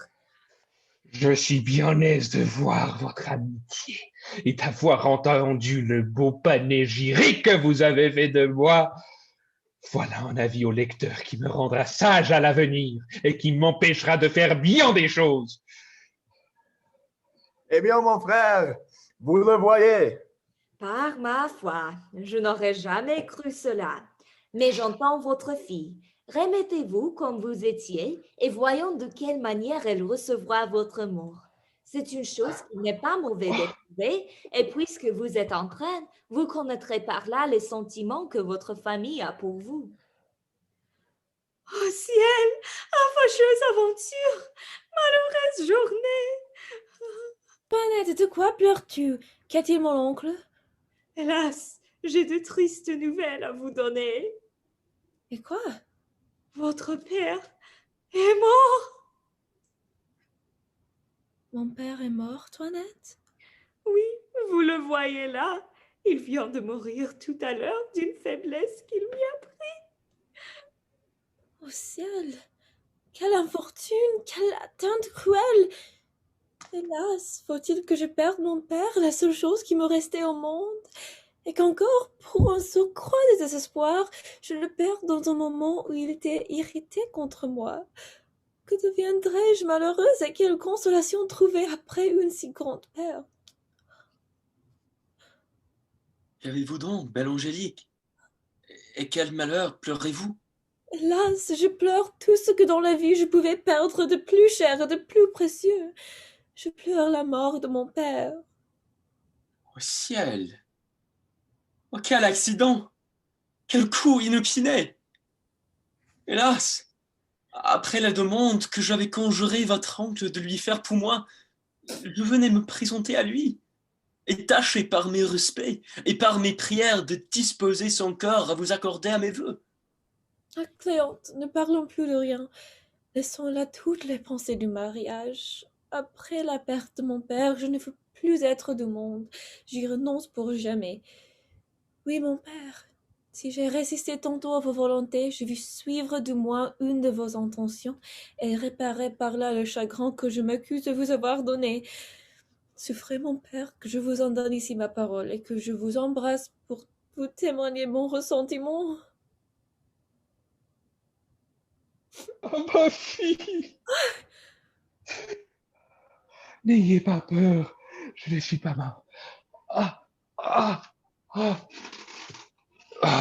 Va, tu es mon vrai sang, ma véritable vie, et je suis ravi d'avoir du ton bon naturel. Ah, quelle surprise agréable, mon père! Puisque par un bonheur extrême le ciel vous redonne mes vœux, tu ferais qu'ici je vous supplie d'une chose.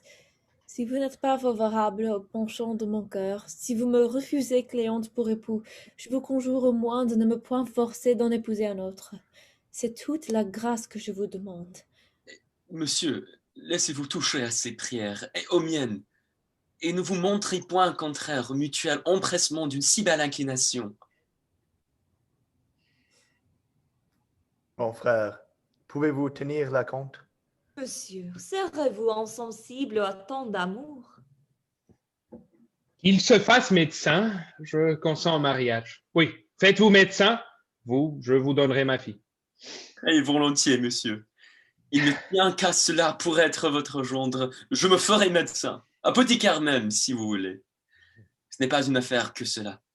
Et je ferai bien d'autres choses pour obtenir la belle Angélique.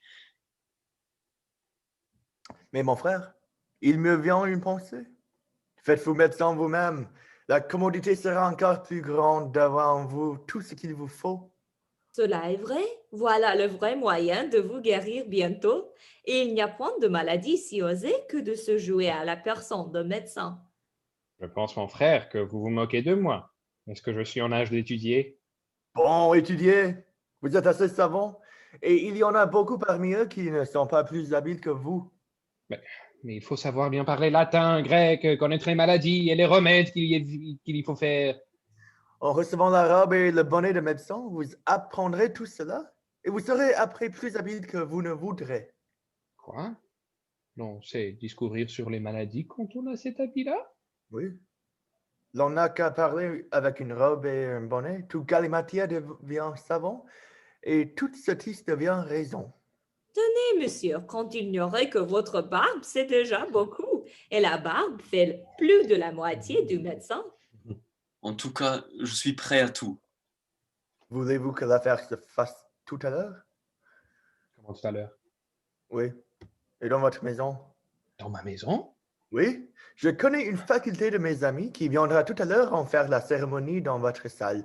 Cela ne vous coûtera rien. Et moi, que dire, que répondre? On vous instruira en 2 mots et l'on vous donnera par écrit ce que vous devez dire. Allez vous en mettre un habit décent, je vais les envoyer quérir. Oh, allons, voyons cela. Que voulez-vous dire? Et qu'entendez-vous avec cette faculté de vos amis? Quel est donc votre dessein? De nous divertir un peu ce soir. Les commodéens ont fait un petit intermède de la réception d'un médecin avec des danses et de la musique. Je veux que nous en prenions ensemble le divertissement et que mon frère y fasse le premier personnage. Mais mon oncle, il me semble que vous vous jouez un peu beaucoup de mon père. Mais ma nièce, ce n'est pas tant de jouer, mais s'accommoder à ses fantaisies. Tout ceci n'est qu'entre nous. Nous y pouvons aussi prendre chacun un personnage et nous donner ainsi la comédie les uns aux autres. Le carnaval autorise cela. Allons vite, vite, vite, vite. Préparez toutes choses. Et Angélique, y consentez-vous? Oui, puisque mon oncle nous conduit.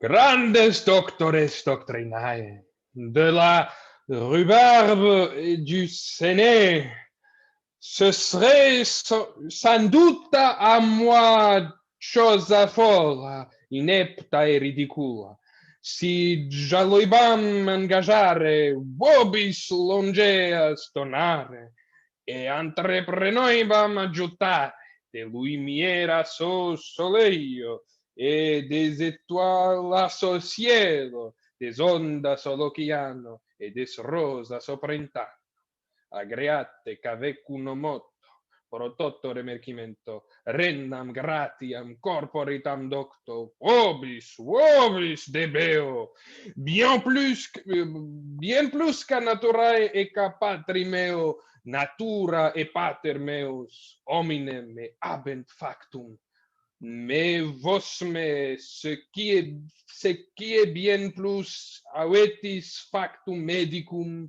honor, favor et gratia, qui in accorde que voilà imprimant resentimenta qui durerunt in secula. Vivat! Vivat! Vivat! Vivat! Vivat, 100 fois vivat. Novus doctor qui Tam bene parlat. Mille annis. Et manger et bibat. Et Seignet et Tuat. Vivat! Vivat!